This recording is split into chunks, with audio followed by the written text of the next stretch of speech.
David Lee Cauco panay ang iwas dahil ayaw mapagkamalang magjowa.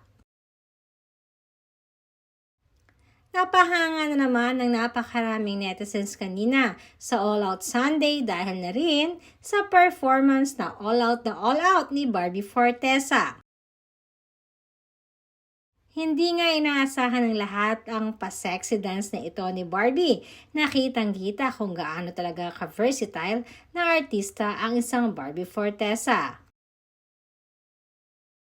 Kaya naman umani ito ng napakaraming reactions galing na rin sa mga netizens. Samantala, ang isa pang nagtitrending ngayon ay ang lumang video na ito ni David Lee Cauco na para bang umabay siya sa isang kasal. Na madaming bashers na naman ang nagsasabi na kasama niya nga dito ang napapabalitang di umano ay girlfriend ni David Lee Cauco.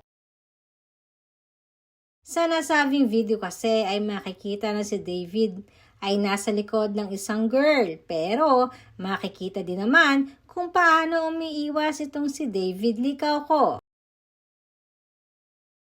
Halata daw kasi sa mga gestures ni David na ayaw nitong tumabi man lang sa babae.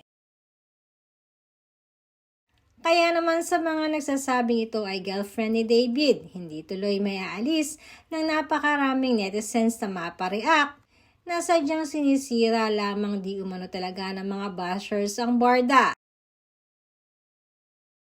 Na kahit hindi naman totoo ay pinipilit na may karelasyon itong si David.